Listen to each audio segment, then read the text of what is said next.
Quran kalau Tuhan itu maha penghancur. Yang saya tahu di Quran Tuhan itu maha pencipta. Tetapi itu paradigma dijejalkan di otak saya. Bayangkan, kalau kita tidak bangkit dari kesadaran untuk menjadi diri sendiri, maka kita terus-menerus menjadi potret masyarakat yang ada pada saat itu. Dan sekarang anak cucu kita yang datang ke semesta ini hampir tidak bisa meloloskan untuk menjadi diri mereka sendiri. Pendidikan ditentukan oleh orang tua sejak dari kecil. Sekolah ditentukan oleh orang tua sejak dari kecil. Pesantrennya ditentukan oleh orang tua sejak dari kecil. Orang tua keyakinannya A, anaknya harus keyakinannya A. Orang tua keyakinan B, anaknya harus keyakinan B. Walaupun anak itu tidak tahu apa-apa tentang yang harus dia yakini. Bukankah sebetulnya kita sedang membius anak kita, membatasi anak kita, membatasi setiap kelahiran ke semesta ini? Padahal sesungguhnya hakikatnya setiap kelahiran itu harus menjadi diri sendiri.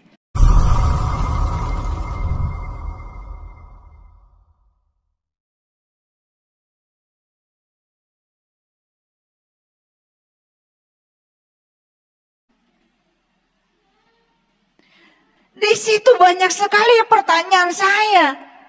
Ketika bapak saya menceritakan, ya, rukun haji yang kelima, rukun Islam yang kelima adalah haji. Haji berkunjung ke Baitullah. Saya tanya bapak, di mana Pak Baitullah? Di Mekah. Jauh, Pak. Nah, nanya gitu. Kata bapak, Allah tuh dekat dengan saya. Lebih dekat daripada urat leher saya. Kok rumahnya jauh, Pak? Cicing syah.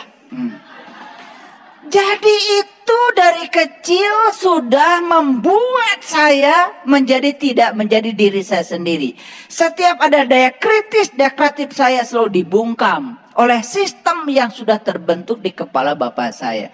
Ini saya cerita saya. Kalian mungkin beda ya dengan saya. Dan pemberontakan yang ada di pikiran itu terus sampai saya besar. Makanya begitu saya mau masuk, nah itu, saya tidak jadi masuk SPMA. Dan saya melarikan diri dari rumah. Jadi saya maghrib kemudian saya tinggal di pinggir jalan, saya cari. Ya, pokoknya ada mobil apa saja yang bisa saya keluar dari kampung saya berangkat. Itu saya ingin tes di SMA. Satu-satunya SMA di Garut waktu itu adalah SMA Negeri Garut. Cita-cita saya pengen di situ. Katanya di situ anak-anak pintar berkumpul. Jadi satu kewadanaan situ yang tes di situ, mohon maaf. Karena saya bisa ngitung, jumlah SMP kan cuma 2. Jadi saya tidak bisa ngitung. Yang keterima di SMA negeri itu cuma saya. Di situ. Wah, saya sudah lolos itu. Untuk menjadi diri saya sendiri. Karena saya nggak mau jadi mandor. Nggak mau jadi.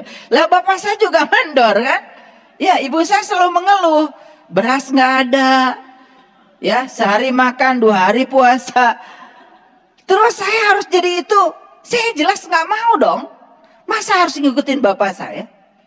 Saya bukan sedang menceritakan keburukan. Ini bukan. Ini potret. Nanti kalian potret. Apakah kalian juga lolos menjadi diri sendiri atau tidak lolos? Saya ke SMA. Saya tinggal di masjid-masjid.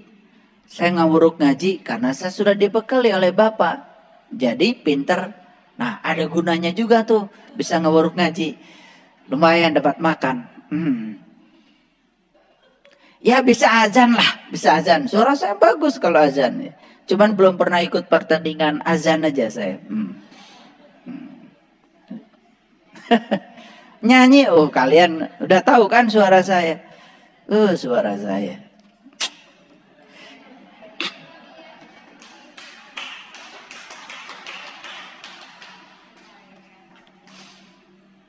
Engkau bagai air yang jernih di dalam bekas yang berdebu. Ya, baguslah suara saya. Iya. Kalau dilanjutkan nanti berubah kajian ini jadi karaokean. Stop dulu sampai situ. Ya. Saya itu senang menyanyikan lagu yang saya menangkap maknanya dalam. Zahirnya kotoran itu terlihat, kesucian terlindung jua. Saya sedang melihat diri saya, tubuh saya yang kotor, tetapi di dalam diri saya ada Dia yang Maha Suci.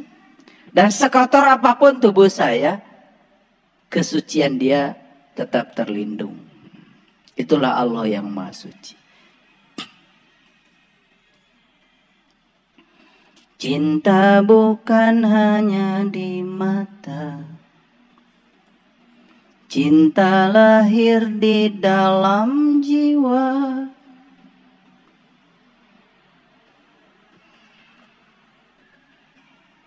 Biarlah salah mereka berkata, biar perbedaan terlihat antara kita. Ku harapkan kau kan terima, walau dipandang hina. Namun hakikat cinta kita, kita yang rasa.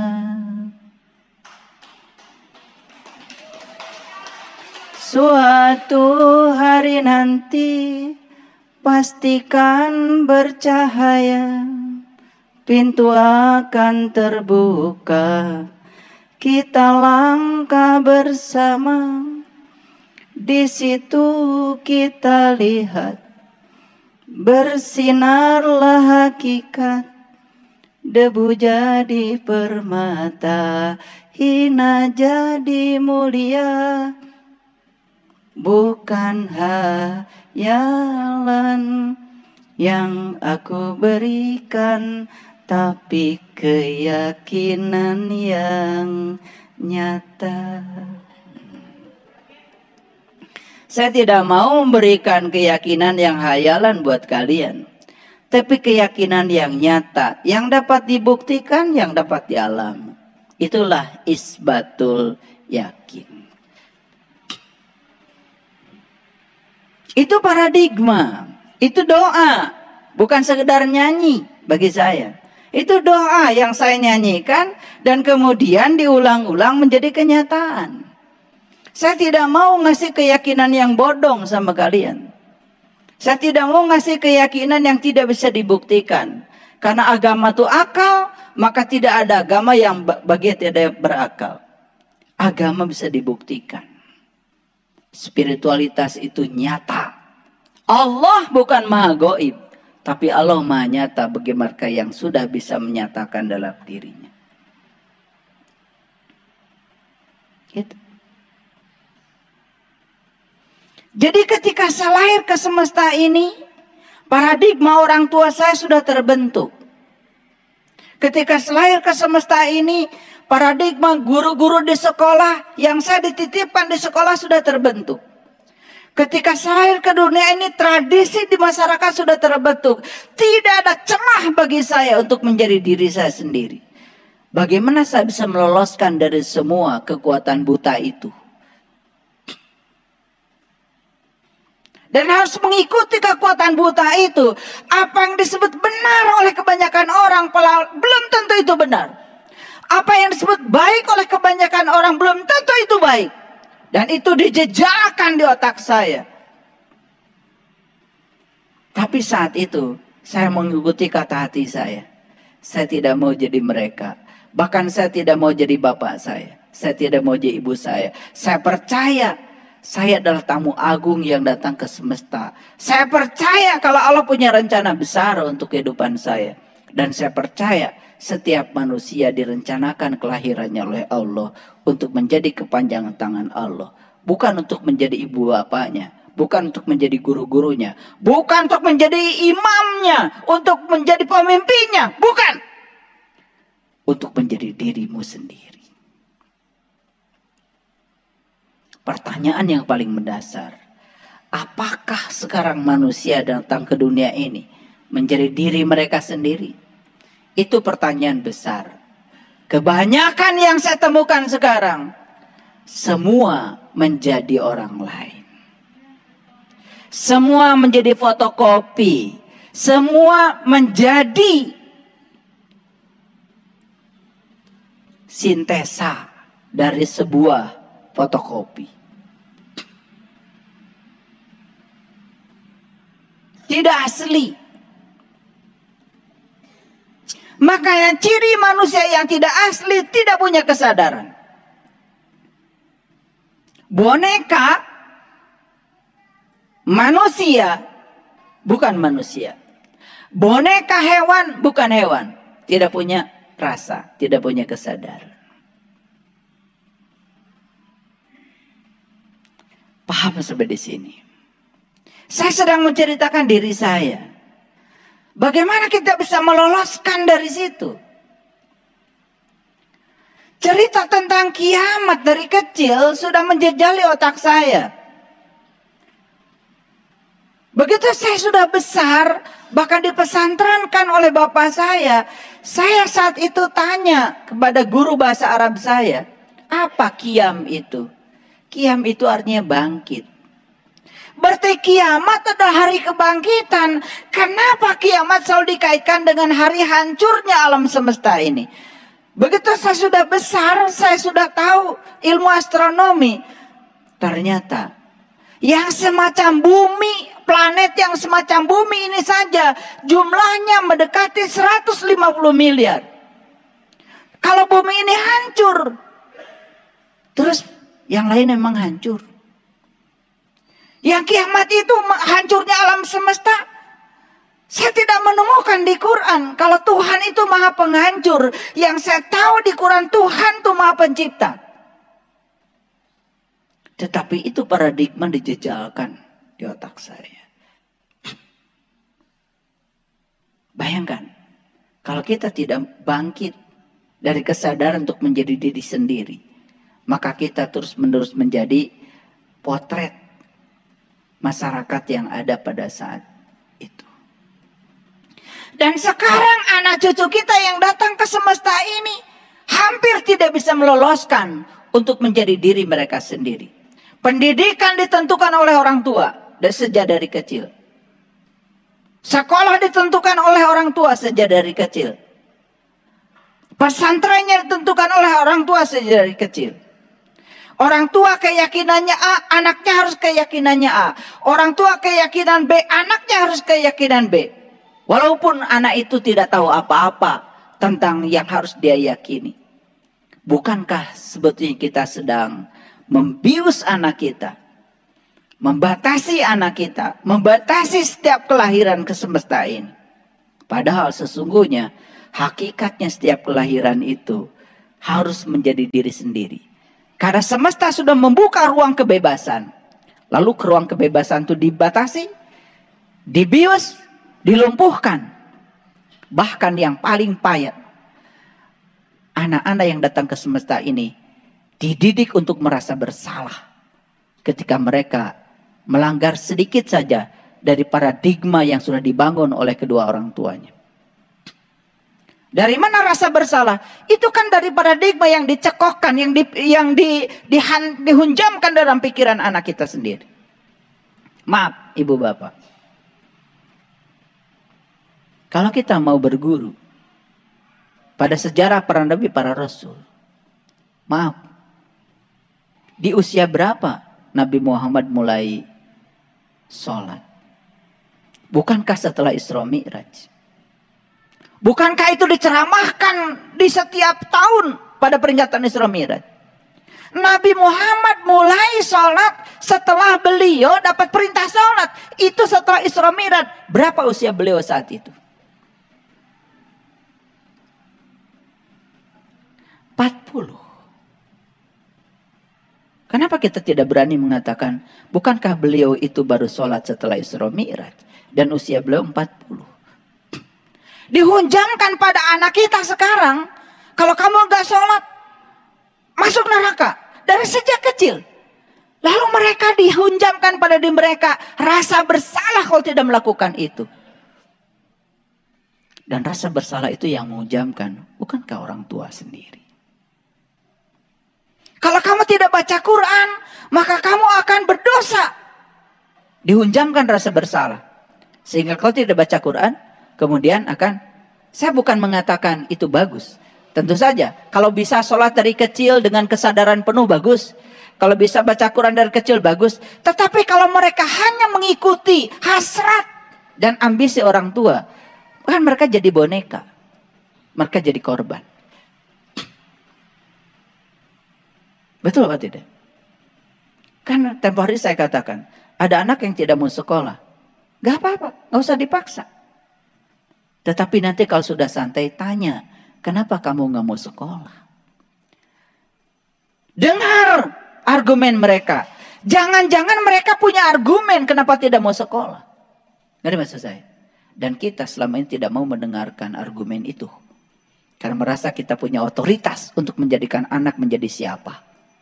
Padahal setiap anak datang ke semesta untuk rencana semesta. Bukan untuk rencana ibu bapaknya. Bisa jadi niat semesta dengan niat kita sebagai orang tuanya berbeda. Dan ketika kita menyelewengkan niat semesta, sesungguhnya kita sedang menindas anak kita sendiri. Cuman kita tidak sadar. Jadi jangan heran kalau banyak sekarang orang-orang di profesinya merasa stres. Dia tidak mau jadi siapa, tetapi dibuat menjadi siapa oleh orang tuanya. Dan dia melaksanakan pekerjaan tidak sesuai dengan personal jeniusnya. Tidak sesuai dengan bakatnya. Tidak sesuai dengan kejeniusan dirinya. Makanya heran kan sekarang banyak orang. Kerja itu katanya melelahkan. Dari Senin sampai Jumat. Sabtu Minggu menjadi hari untuk liburan. Berarti dari Senin sampai Jumat mereka semua stres. Tidak mendapatkan kebahagiaan. Bayangkan. Jadi jangan heran kalau sekarang banyak orang yang penyakitan. Kenapa? Dari Senin sampai Jumat dia bekerja sebagai beban. Karena dia tidak senang dengan yang dia kerjakan. Baru Sabtu Minggu dia mencari liburan. Itu pun gak jadi. Karena apa? Hanya di pikiran saja, hanya hayalan. Betul? Iya. Bagaimana bisa liburan? Dari rumah, mau pergi ke airport, macet sedikit saja, pusing. Pengen segera sampai di airport. Di airport ada pengumuman delay, pusing. Pengen segera naik pesawat. Di pesawat ada pengumuman, mohon maaf pesawat tidak langsung bisa mendarat. Karena ada gangguan cuaca. Stres lagi di pesawat. Pengen segera mendarat. Sudah mendarat, pengen segera masuk hotel. Macet sedikit dari bandara ke hotel, stres lagi. Iraha rek bahagian. Dari Senin sampai Jumat stres, tambah lagi Sabtu Minggu pun stres. Karena apa? Karena dia pikir piknik akan membahagiakan. Padahal dia piknik hanya berangan-angan untuk bahagia. Dia pikir bahagia ada di Bali. Dia pikir ada bahagia dari luar negeri. Tidak. Bahagia ada dalam dirimu. Cara kau berpikir tentang segala sesuatu. Bahagia ada di situ.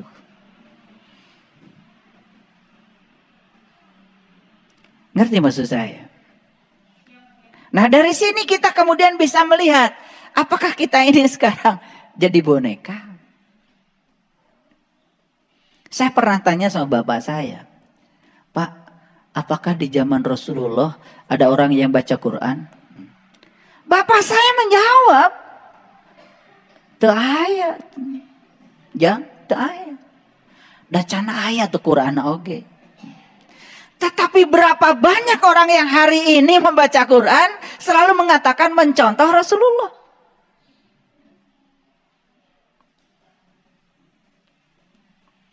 Saya bukan nanti baca Quran. Saya kan hafiz. Saya hafal. Saya bukan nanti. Tetapi jangan menanamkan rasa bersalah yang berlebihan pada anak kalau tidak baca. Kalau anak tidak mau dan tidak mengerti yang dibaca, cari argumen. Kenapa kau nggak baca Quran? Jangan-jangan karena anak kita tidak suka. Jangan-jangan karena mereka tidak mengerti. Kalau tidak tertarik, jangan dipaksa. Buat mereka menjadi tertarik. Ajarkan kalau Quran itu hebat. Berarti orang tuanya harus ngerti dong isinya. Orang tuanya juga cuma bisa baca. Bukankah kita sedang menjadikan anak kita jadi boneka? Menjadi manusia mainan kita. Dan kita puas kalau mereka mengikuti apa yang kita mau. Padahal itu belum tentu baik buat anak kita. Makanya kan kemarin saya jelaskan. Ada orang-orang yang berpura-pura baik. Tapi baiknya itu karena aturan. Karena ingin dipandang baik oleh masyarakat. Ingin dipandang baik oleh orang lain. Sebetulnya dia itu tertindas. Karena dia juga melawan hati nuraninya sendiri. Bukankah itu boneka? Maaf ya ibu bapak. Ibu bapak dulu disuruh puasa sama orang tuanya gak menentang kayak saya. Kalian tuh memang dasarnya memang berbakat jadi orang soleh. Beda dengan saya. Saya sempat debat tuh sama bapak saya. Saya masih ingat itu. Udah SMP saya. Udah SMP. Saya cuman bertanya kenapa Pak harus puasa? Bapak saya baca ayatnya. Kiai. Bismillahirrahmanirrahim. Ya ayyuhalladzina amanu kutiba alaikumusiyam. Wah, kesempatan saya. Karena dibacakan ayat itu saya nanya lagi. Tuh kan, yang dihaikan orang beriman, Pak. Hai orang beriman, yang dihaikan orang beriman.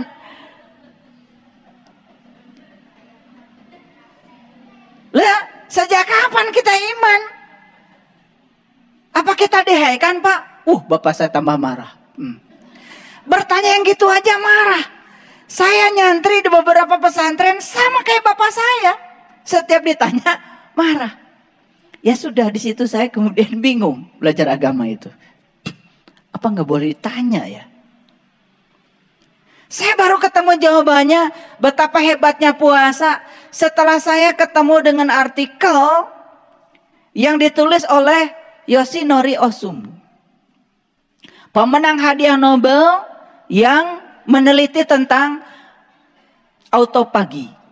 Bagaimana mendapatkan protein autopagisom. Ternyata saat kita lapar, tubuh kita itu bisa membentuk namanya protein raksasa yang disebut dengan autopagisom. Dan itu kalau kita bisa berhenti makan dari jam 6, dari jam 4 sampai kurang lebih jam 12.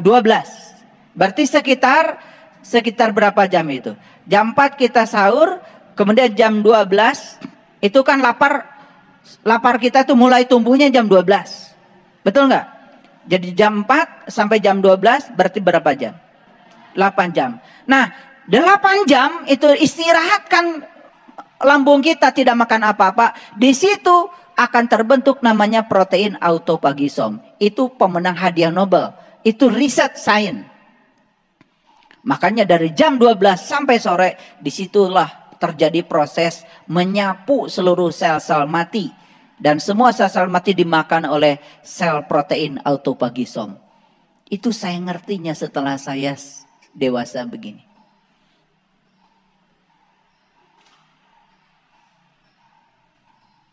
Jadi memang pengertian itu tidak mesti ditanamkan dari dulu. Jalankan saja. Tetapi ya itu kan menimbulkan banyak keraguan. Kalau kalian kan hebat, gak pernah bertanya. Memang kalian tuh luar biasa, berbakat jadi orang soleh. Gak kayak saya. Dikit-dikit saya ditanya, dikit-dikit ditanya. Saya waktu sholat, disuruh sholat. Saya nanya sama bapak saya, sholat itu nyembah siapa Pak? Nyembah Allah. Gimana caranya supaya saya bisa nyembah Allah? Kan saya juga gak tahu Allahnya. Mulai marah. Jadi setiap ditanya hal-hal yang sesuai dengan hati nurani saya, keluarnya itu adalah kemarahan. Dan sekarang ya kemarahan ini kan sudah diwariskan. Saya tanya guru agama saya di SMA ketika mengatakan beliau pada saya, sholat itu harus khusyuk ya. Saya tanya, khusyuk itu apa?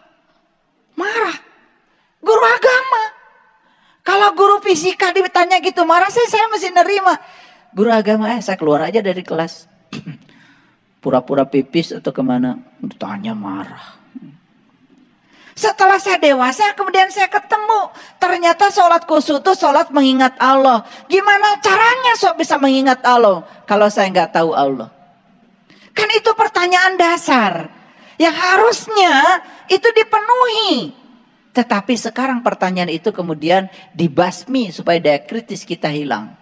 Apa yang terjadi? Kecerdasan kita ini sebetulnya sedang dilumpuhkan oleh sistem pendidikan kita yang tidak kita sadari. Jangan-jangan mohon maaf, Bapak Ibu ini model-model bapak saya semua. Jangan-jangan. Ya. Tapi kalau saya lihat sih, kalau Bapak Ibu sih, enggak kayaknya. Enggak beda maksud saya.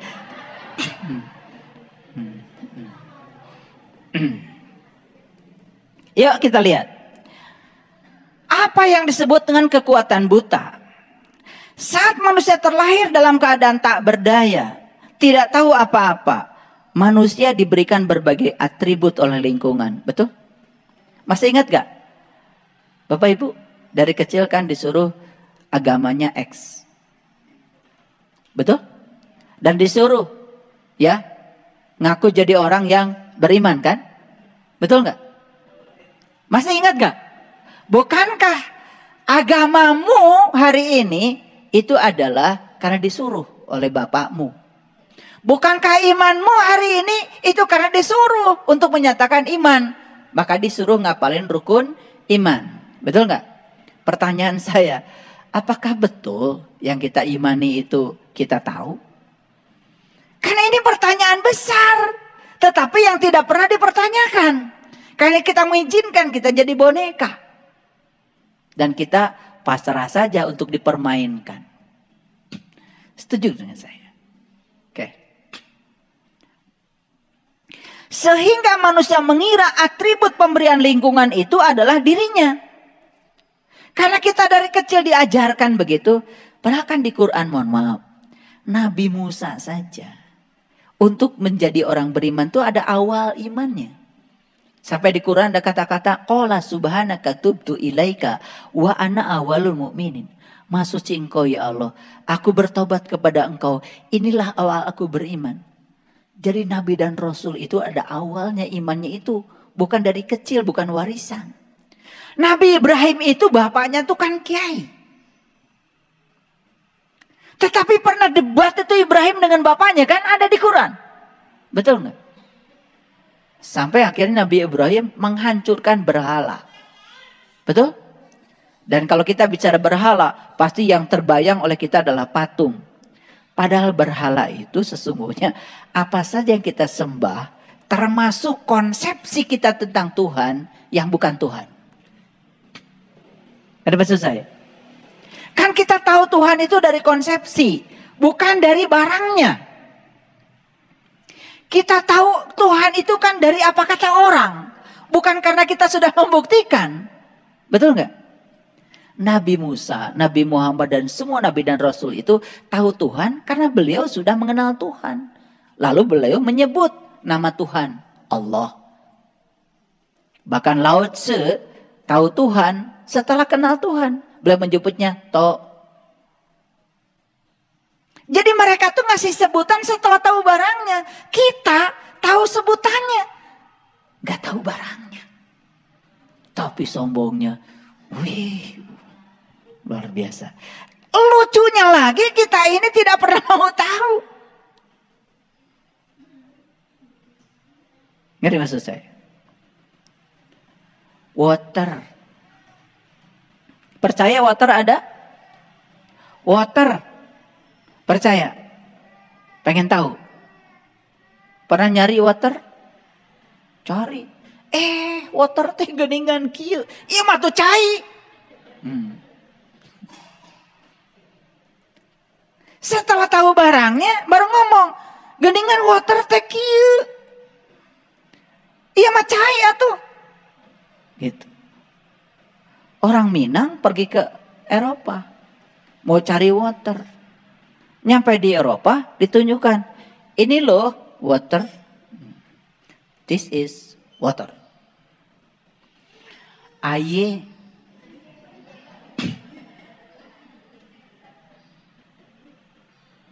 Baru sadar kalau barangnya sama. Cuman karena saat itu tidak sadar, belum ketemu barangnya, menganggap water dengan aye beda. Itulah kita selama ini. Menganggap semua sebutan itu beda karena belum tahu barangnya. Begitu sudah tahu barangnya, loh kok yang disebut sama? Oh, sampai akhirnya pada kesimpulan, rupanya tubuh kita ini beda, tetapi daya hidup yang ada di tubuh kita adalah ruh yang sama. Keren. Kalau sudah sampai di situ, ketemu namanya titik temu. Sampai di titik temu, oh ternyata di belakang Anda ada Allah, di belakang Anda ada Allah, di belakang Anda. Bagaimana mungkin saya merendahkan Anda? Karena sesungguhnya Anda dengan saya diisi oleh Tuhan yang sama. Datanglah ayat. Nih pakai ayat dikit biar ngajinya agak bener. Di Quran surat Al-Isra 60. Inna robbaka ahata binnas. Sesungguhnya Tuhanmu meliputi seluruh manusia. Oh ternyata kita ini diliputi oleh Tuhan yang sama. Keren Pak Tidak? Kalau sudah sampai. Kalau masih ribut soal sebutan ya belum sampai. Makanya yang suka ribut itu cuma satu. Karena belum sampai ribut. Makanya orang yang sudah sampai gak ribut. Hening sehening Tuhan. Bening sebening Tuhan. Dingin sedingin Tuhan. Yang suka ribut, berisik, tidak hening. Suka merasa paling benar. Ya karena belum sampai. Makanya fikihnya kan bilang, sholat itu wajib bagi yang sudah balig. Balig. Balig dari balago. Balago artinya sampai. Menyampaikan namanya tablig. Ini saya sedang tablig. Jadi sholat itu wajib bagi yang sudah sampai. Sampai ke mana? Sampai kepada Allah. Makanya para nabi, para rasul kan ngajarannya begitu. Paham maksud saya? Itu. Ini renungan saja. Supaya kalian tahu. Oh saya selama ini boneka apa bukan? Nah kalau ingin disebut manusia. Jadilah manusia. Jangan jadi boneka. Ini pengumuman aja. Supaya kalian segera sadar untuk jadi manusia. Gitu aja sebetulnya ngaji ini. Ya, supaya sadar untuk tidak menjadi boneka terus menerus. Ya. Kalau jadi boneka kan berarti jadi manusia-manusiaan. Dapat surga enggak manusia-manusiaan? Dapat. Surga-surgaan. Dapat neraka enggak kira-kira manusia-manusiaan? Dapat. Neraka?